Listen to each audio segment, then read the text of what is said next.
Hello everyone, it's Jamal Thomas. Welcome to the Progressive Soapbox. Let me make sure I am up.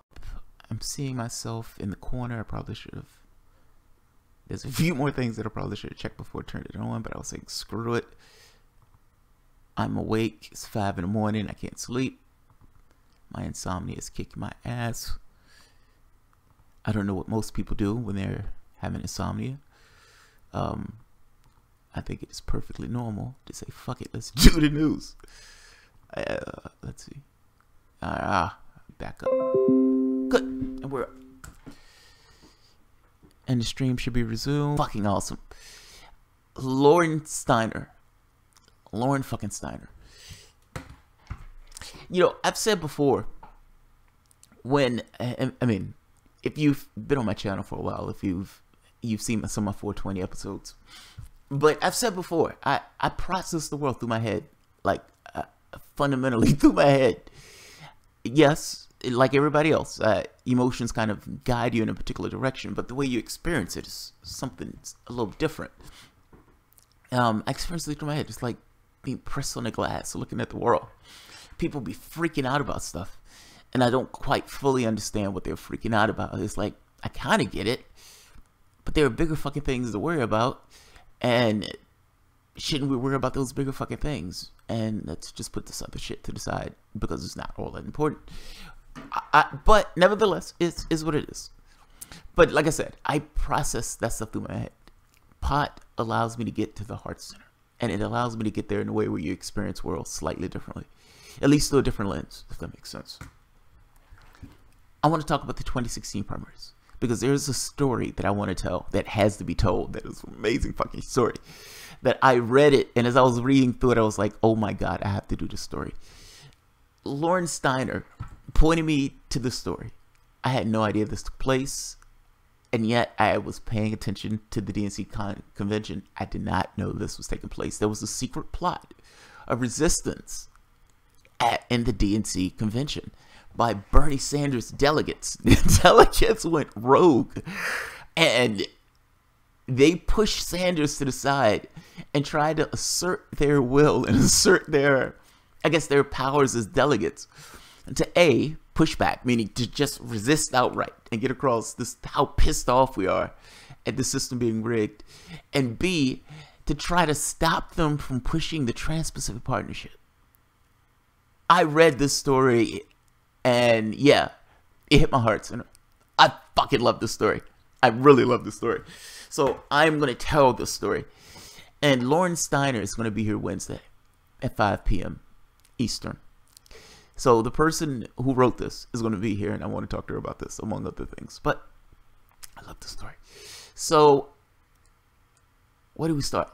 So do you remember this? Let's see.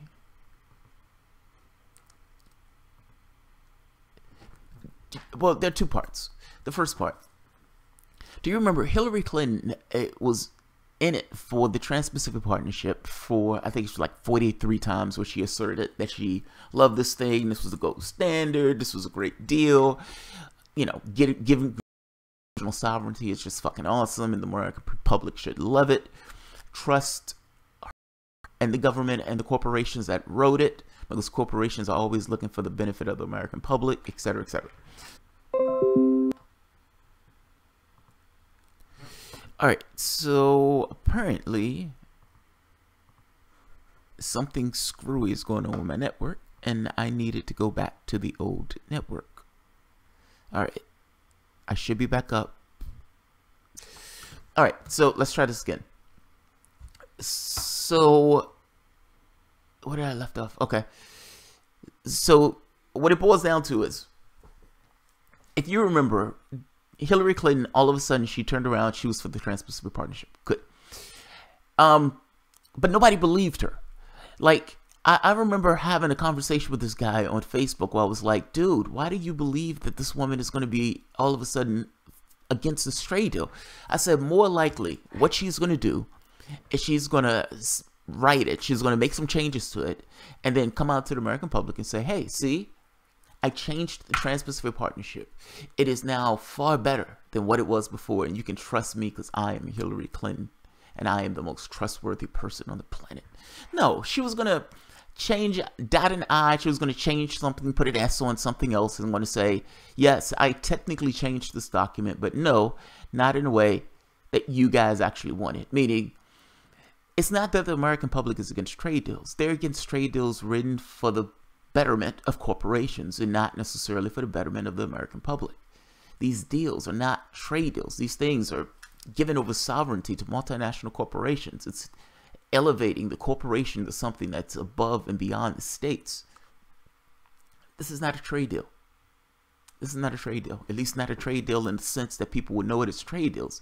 Even calling it one is somewhat Orwellian in a way that it's kind of configured. My point is, nobody believed her. And it's a good thing nobody believed her, because Hillary Clinton wasn't telling the truth, and I was absolutely right. That's exactly what she was saying she was going to do.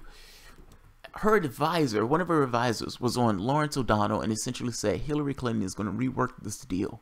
And in reworking this deal, she'll be able to put this out to the American public. Meaning, don't worry. Yes, she's saying this on the campaign trail.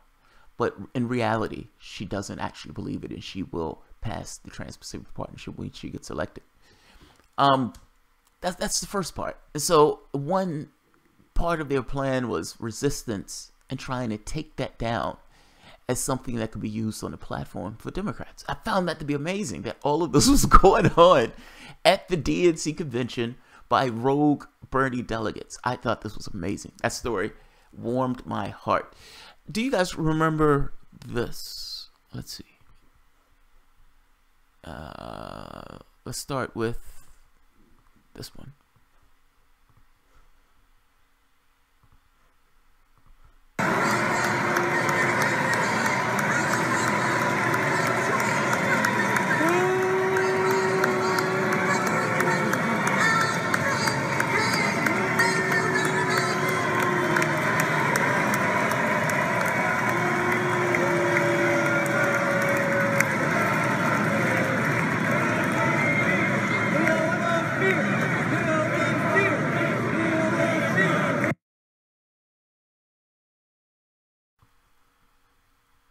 That's booing. That's booing.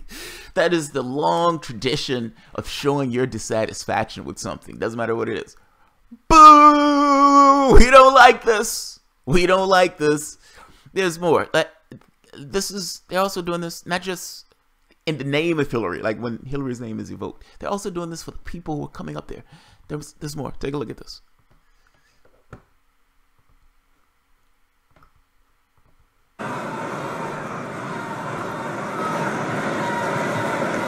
Today,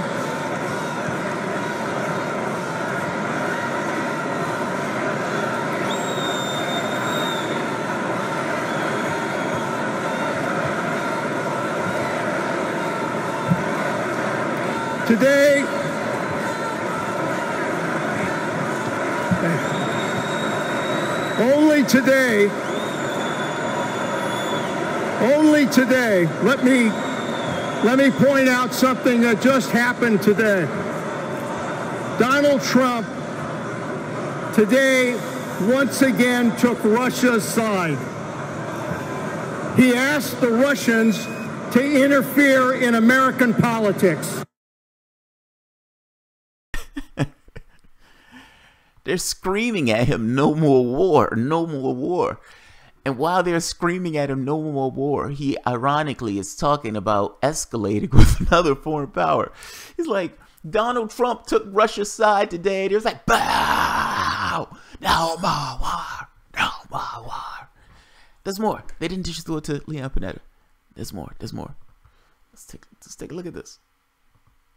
I have a point. Believe me, I have a point. It's not just me showing you them booing random people.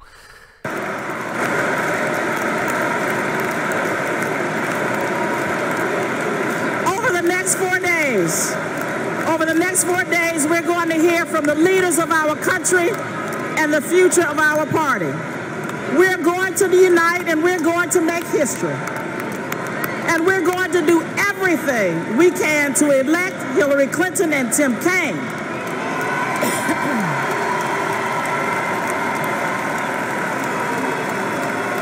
Hillary Clinton, this This is your time. No, it is not. It is not. It is not her time. I am sorry. You were wrong, miss. You were extraordinarily wrong. Who else? Who else? Deborah Rossman-Schultz. Oh, look at her. Look at her. Look at this. This is awesome. This is a beautiful thing. There's so much to do, and we have to make sure that we move forward together in a unified way. We know that the voices in this room that are standing up and being disruptive, we know that that's not the Florida that we know. The Florida that we know is united. Wow.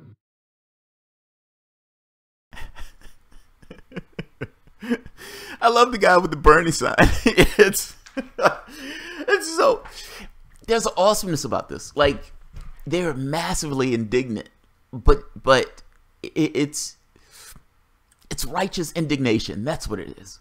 It's righteous indignation. And it's not like, yeah, they're booing, they're howling and everything else. They're not being violent. They're not breaking shit or anything else, but they are pissed. And they're getting across that they're pissed in the most energetic way that they can get it across without getting thrown out of that place. That is a fucking beautiful thing. There should be a consequence for cheating. What should that consequence be? I don't know. There should be a consequence for cheating. That's a consequence. Call it whatever you want. That's a consequence. People are pissed off. They're massively pissed off. Now, I would go so far as to say that those people fundamentally are in a different party. They're different. The goals and objectives that they want to accomplish is different than the goals and objectives of the Democratic Party. The only difference here is they've attached themselves to that party for so long, they've just figured this is the way things go. And in honesty, it becomes a little bit easier just to go along to get along and try to change things as you can change things. The apparatus is already intact. Do we try to change the apparatus or build a new apparatus? I mean, that's the fundamental question that you end up with, reform or revolt. But in this case, the reason I'm showing the booing, that booing wasn't random. That wasn't random. Part of the group that came up with the plan to try to, the silent or secret plot to block the Trans-Pacific Partnership inside the Democratic platform, had also came up with a plan to systemically protest and boo. This included making signs and everything else. They weren't supposed to have signs. They were making these signs, folding them up, putting them in their pockets. So when they go to the different rallies, they could hold up the signs and protest and flip the sign over and have like a different signature to it. They were doing this in mass, and they were doing this in silent, as a form of silent protest against what had taken place during the primaries. That's resistance, man. That's real resistance. I talked to Laura Steiner, and she said, Occupy Wall Street radicalized me. I don't think she meant me saying it. She said, Occupy Wall Street radicalized me. And you can see it. Like that is a fucking awesome thing. These guys were literally in the DNC itself and said, we don't like this. We don't like what has taken place. We are here to work. She said they were there to work. The Hillary supporters were there to essentially to hold the coronation. She said they were there to work. It was a fundamentally different thing than what they were there for. I'm going to read this. So this is in Truth Out.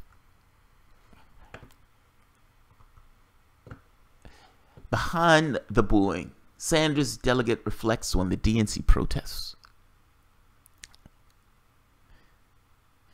Like most supporters, I was disappointed to see Sanders endorse Hillary Clinton 2 weeks before the convention. When rumors started flying about the possibility, I lent my voice to try to stop it with an open letter to him. I knew it was in vain. It became clear that he had stopped fighting for the nomination after the primary in Washington, D.C., when it was reported that he was not going to send the planned letter to the superdelegates, making the case that he was more likely to beat Donald Trump. Plus, he decided to run as a Democrat. He said he would support the eventual nominee. I just wasn't expecting to happen before the actual nomination. How many times had he said he would be a contested convention? I steeled myself for their joint appearance in New Hampshire, the state where he so soundly beat Hillary Clinton just 4 months earlier. I watched him give his usual stump speech. However, every point was prefaced with, Hillary believes or Hillary understands. I became increasingly furious. You know Hillary believes no such thing, Bernie, I shouted at my TV. How could you betray your supporters this way? After I calmed down, I thought about it from Sanders' point of view. I had seen him on C-SPAN saying he would like to go back to the Senate and help chair the HELP Committee. Go back to the Senate and chair the HELP Committee, Health, Education, Labor, and Pensions. However, Senator Patty Murphy was in line to head that. I thought about Sanders had been booed at the House meeting of Jesus Christ. Been awake all night. Let's try it again. I thought about how Sanders had been booed at the meeting of House Democrats. I figured he'd be being pressured with the carrot to getting the committee chair and stick of the potential ostracism once he returned to the Senate. Yeah, he was booed when he came back. They can go F themselves. However, one of the planks Sanders was not able to get included was the Hightower Amendment, saying the Trans-Pacific Partnership must not be brought up for a vote in the lame duck session of Congress. Despite the fact that Clinton now says she's against the TPP, few really believe her. First, Tom Donahue, president of the U.S. Chamber of Commerce, says she was just opposing it to compete with Sanders. He had every expectation that she would sign it if it had not been passed by the time she became president. Second, her chief strategist, Joel Benson, told Lawrence O'Donnell on MSNBC that she would not drop it but renegotiate it. Renegotiate it. The whole purpose of negotiating it in secret for 8 years was so that it could not be renegotiated. President Obama securing fast-track authority last year ensured that there would be a limited debate, no amendments, only an up and down vote.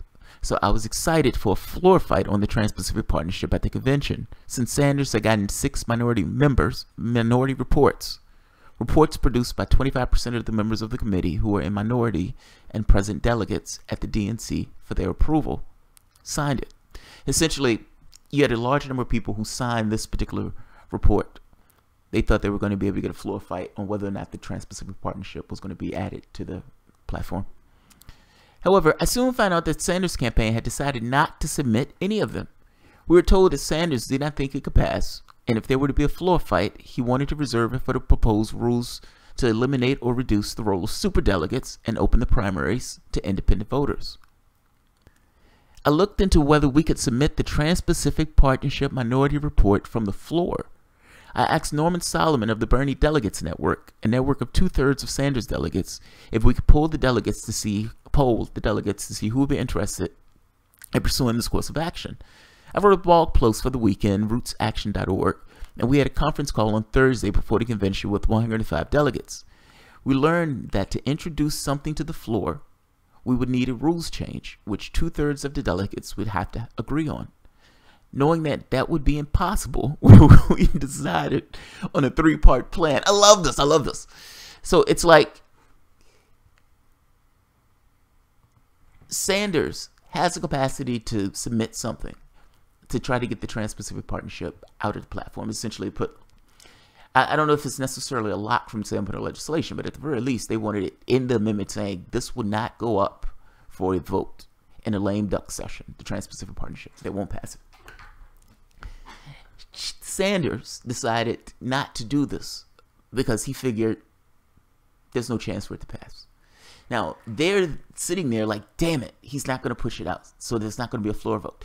And they start thinking to themselves, well, wait a minute. Is there a way for us to do it? Fuck Sanders. Is there a way for us to do it? Can we figure out a way to do this? I mean, we're the delegates. We have this kind of status here, whatever this is in this particular space, this political space. Do we really need Sanders to do it? And can we put it out ourselves? Now, the first course of action, they accepted that Sanders is right. There's no way for this to win through that course of action.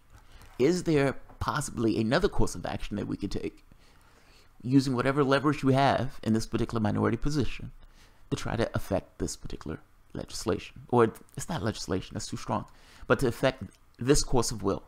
We want the Trans-Pacific Partnership out of the platform. Let's keep going, because they come up with a 3-part plan. This is why I love this. This is like Mission Impossible.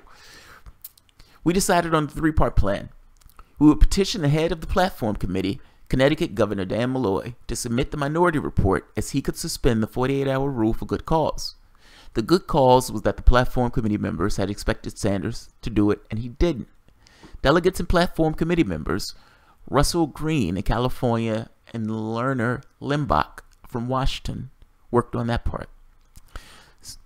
Number 2, Susan George, a California delegate, drafted a delegate unity statement against the Trans-Pacific Partnership that we would have both Clinton and Sanders delegates sign. Number 3, we were trying to find a sympathetic state chair that would give us the mic so we could attempt to introduce it to the floor. And once they cut the mic, we would continue with an Occupy-style mic check of all Sanders delegates. I love this. I love this. All right, so the number 2 part. California delegate drafted a delegate unity statement against the Trans-Pacific Partnership that we would get Clinton and Sanders delegates to sign. All right, so yeah, Clinton delegates will sign it because Clinton has said she's against the Trans-Pacific Partnership. Now, many of them didn't quite understand what the Trans-Pacific Partnership was. These guys were Clintonites. They weren't necessarily in it because they understood policy. So many of them didn't necessarily understand it. Some of them did. In either case, Hillary Clinton had said she's against it. So her delegates are more inclined to be like, she said she's against it. If they're not suspicious, which for whatever reason, many of them not, they would just take her at her word for it. She's against it. So they'll be more likely to sign this document. Meaning, it's not just Sanders supporters that are signing the document. They were also able to get sympathetic Clinton supporters who would sign the document. The third part, finding a state chair. The part I love about this is, and once they cut the mic, she knows they're going to cut the mic. Like, she's doing this knowing full well that the weight of the DNC, of that particular operation, is going to be against her. And they're going to literally shut her down or try to shut her down the moment that she tries to get out what they're trying to get out. I love this. I love this. Let's keep going. I love this. Yeah, flip. There we go. Meanwhile, John Lash and Glenn Belanoff, Illinois delegates and Labor for Bernie members, had independently planned to bring 2,000 Trans-Pacific Partnership signs to the convention. They folded them in quarters so they could be hidden without papers, as signs were forbidden. At the Rules Committee meeting in Philadelphia 2 days before the convention, the Clinton and DNC appointees vetoed every Sanders amendment in lockstep. They didn't even bother to read the amendments they were handed and responded with the stock answers that were given by the Clinton campaign. We didn't have enough time to review these. This is not right forum to make these changes. Sanders' campaign asked for a recess, came back after a meanwhile, and gathered his committee members in the separate room. Sanders' campaign manager, Jeff Weaver, presented the Unity Reform Commission that the campaign had already agreed to. He framed it like it was a big win for Sanders because the committee was required to make recommendations for the reforms. However, the commission did not have to report until 2018. The Clinton and DNC appointees again outnumbered Sanders members and could vote the recommendations down. Weaver said people were free to vote against it, but it would pass anyway. He also said that they were free to submit a minority report, but it would not pass. They went back to the main committee room, and I watched in disgust as one Sanders committee member after another lauded this Unity Commission and essentially put lipstick on a pig. The next day I found out that while the original had 57 signatures on a minority report to eliminate superdelegates, after the campaign sales job, 12 people took their names off, and they no longer had the 25% needed to submit it. So we were going to the convention with nothing to fight for. In fact, the campaign had done nothing to prepare us for any role at the convention at all. There was one staffer assigned to one delegation, and all he did was pester us to stay at a $700 a night hotel, a severe hardship for Sanders delegates. We were told we had to stay there so Sanders could confer with us each morning and each night. None of that happened. There was one conference call before the convention. However, it was more to explain Sanders' endorsement and the future of the political revolution. And no one from the campaign met with us the first morning either. It didn't help that WikiLeaks emails were released that weekend, confirming what we all knew about the DNC sabotaging Sanders. The pent-up anger about the vacuum that was created by the fact that We were given absolutely no role except to sit and endure a stage coronation, left us nothing to do but boo and protest. The night before the convention, Ann Moore, Sanders delegate, and Susan Graham, a Clinton delegate, organized a California Unity cocktail party, and we presented a unity statement against the Trans-Pacific Partnership. All of the Sanders and Clinton delegates who were there signed it. The statement said if both candidates were against it, the Democratic Party should insist that it not come up for a vote during the lame duck session, and we shouldn't let Trump be the one taking the lead on this issue during the general election. Makes all the sense in the world, right? I mean, think about it. You have Barack Obama in office. He's running around the country trying to sell the Trans-Pacific Partnership.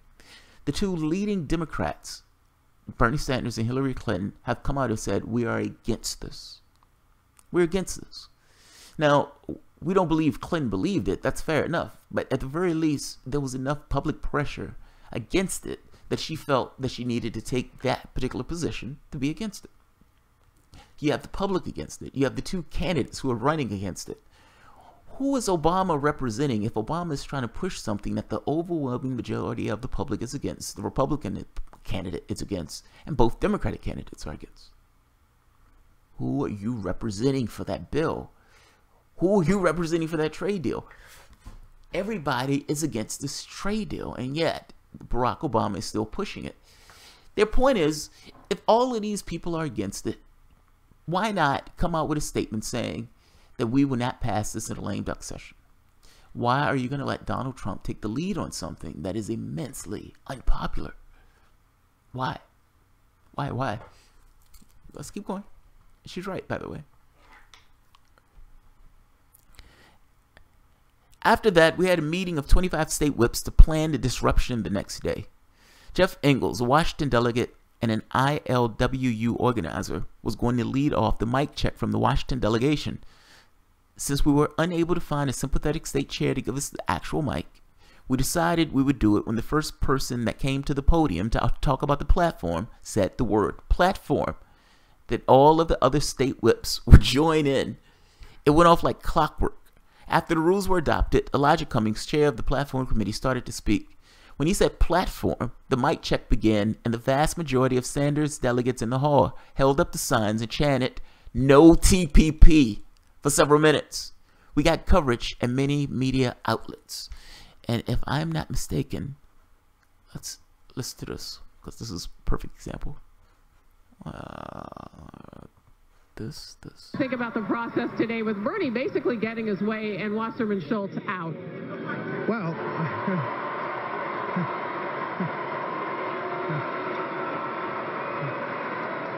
Wow. A lot of boos. that's how I feel. It's been a rigged system from the very beginning. It's been a real problem, and she's been at the head of that, and we needed a change. You needed a change. It's been a weak system. I mean, these people are on their feet. Many of you, Bernie supporters, have come out today. And as you look at this, is this how it's going to go tonight? Well, I'll tell you, you can sense how strong his support is here. And if you went to the rally just a little while ago, you know that our party is deeply divided. Are they screaming Bernie? They indeed are, Harris. Maybe. I don't know. You tell me. We can see the Oklahoma, Montana, How about Alaska, There you Kansas go. delegations, parts of California. Are you surprised? Not in the least. I'm a state senator in Illinois. I walk my district. Even people that don't consider themselves Democrats feel this way. Wow. I love that he said that. Even people who don't consider themselves Democrats, or many of these people don't consider themselves Democrats. If you notice, some of the signs were saying no, like Trans-Pacific Partnership, or they would have like no sitting on top of it. Even the one with the, like this guy. Perfect example. No Trans-Pacific Partnership, no TPP. If I'm not mistaken, this was...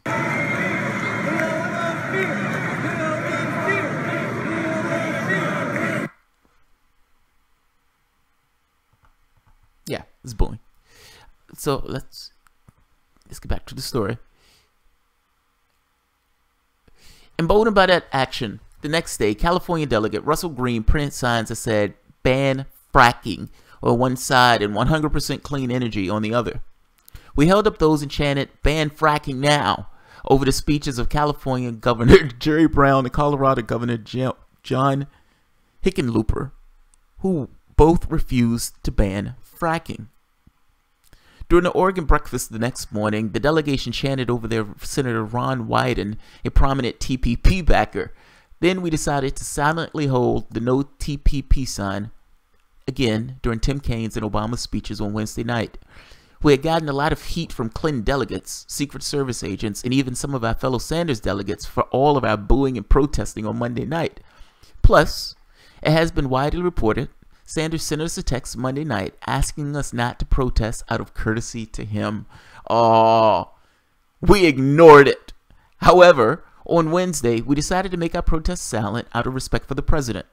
Although, when I was asked by a reporter whether I thought it was disrespectful to protest the president, I said, I think it's disrespectful for the president of the United States to be pushing with the Republican leadership over the objections of the Democratic Party.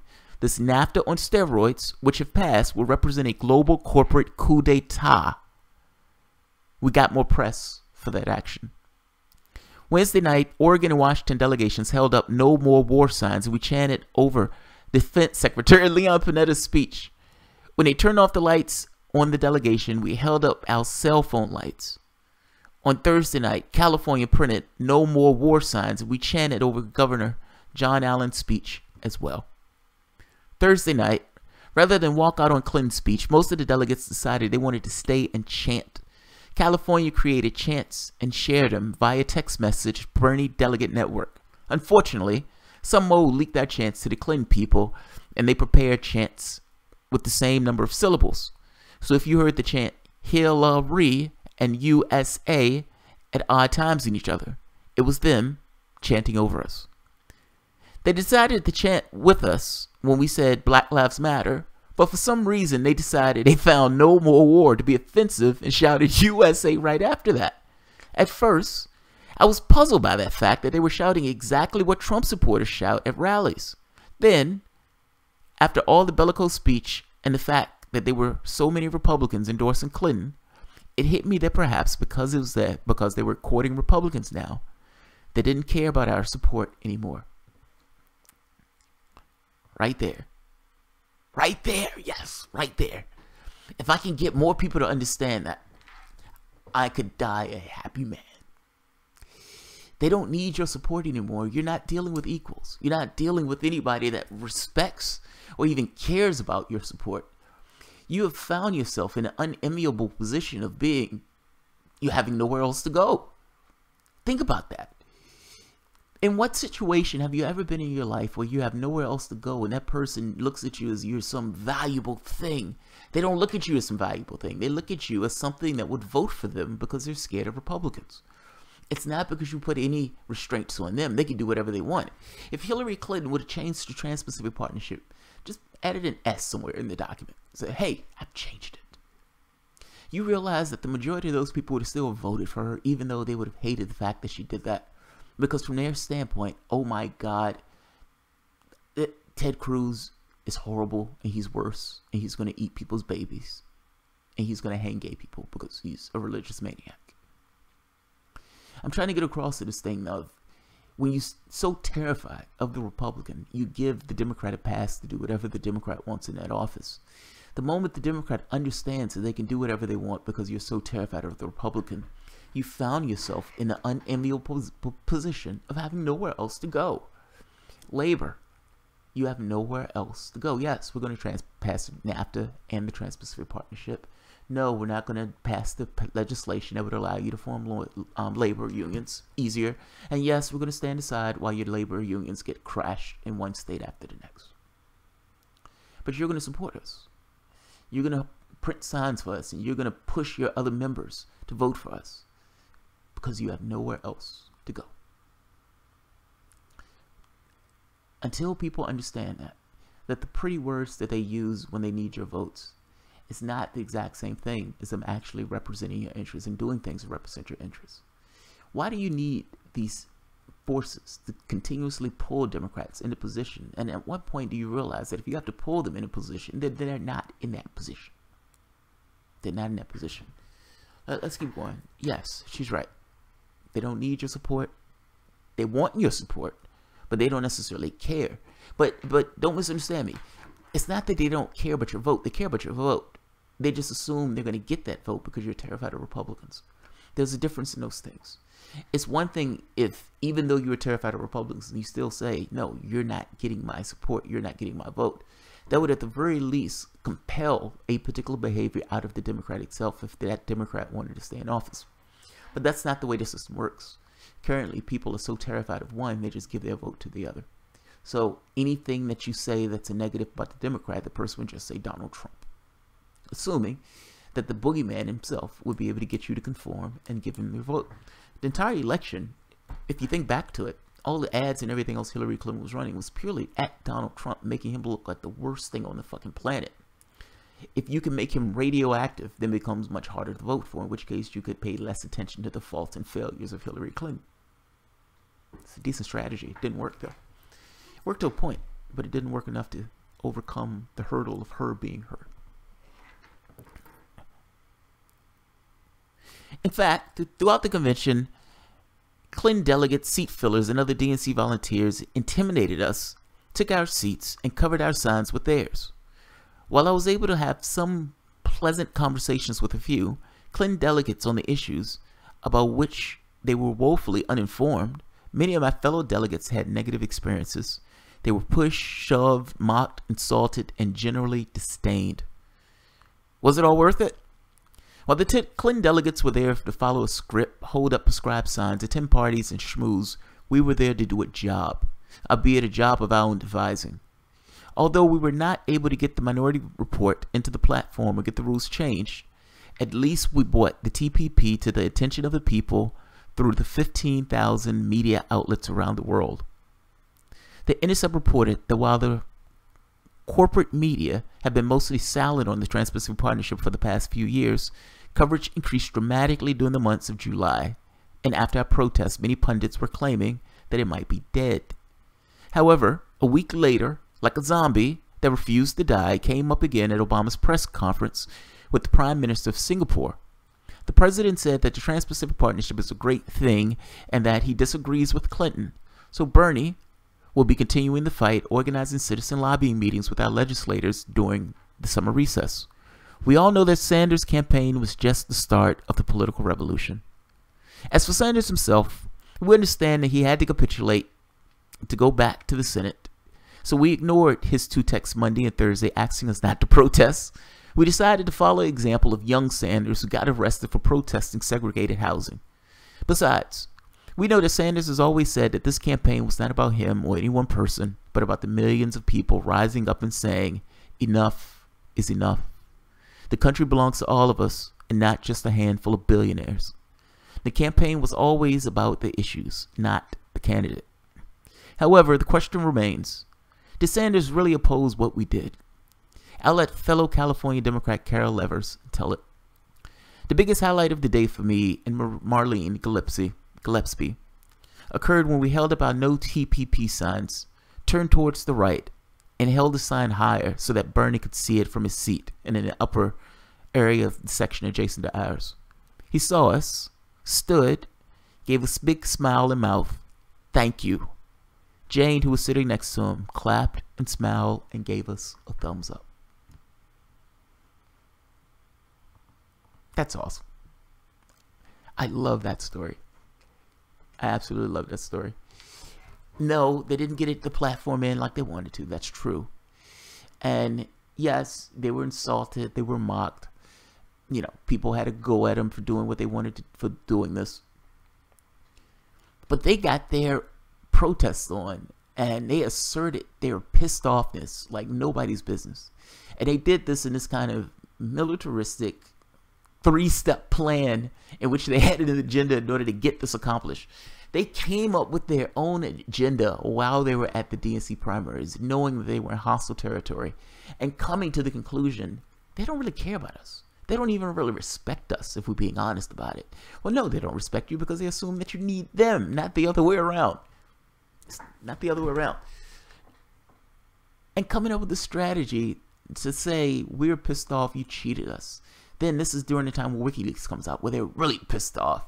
And they're asserting it from one person to the next, to the next, to the next, one day after the next, after the next. I loved the story. I love the story. Laura Steiner is going to be here at 5 p.m. Eastern on Wednesday. So we can talk about this. We can talk about this. She has a show of her own. I can't think of the name of it right now at this moment. But she has a show of her own on YouTube. It should be under Laura Steiner. So the woman is a pit bull. She's awesome. She's awesome. All right, let's see who's here. Platinum is not helping my insomnia. Hugo Black. Antifa attacks people who disagree with them. They're funded in part by Soros-funded NGOs. Mouthy Buddha made a good video about them. It made me understand them better. I don't like it being. Stephen Benson. Steel workers, dock workers, truck workers, teachers, civil servants, coal miners, and even the retired unemployed. Meg, seriously, at least the upside is that it'll be safe to watch again later. There's a difference between Antifa and Black Bloc protests. Okay? Antifa does more good than bad. Remember, they're against all tactics they use are good. Not all tactics they use are good, but you can't come here and say there's some gang. Antifa's not a gang. Actually, Antifa is a political stance, not an organization. Anybody who's against fascism is Antifa.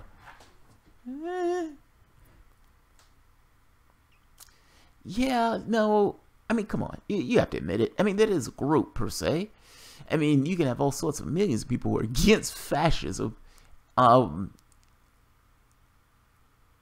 would imagine most of those people wouldn't consider themselves part of Antifa.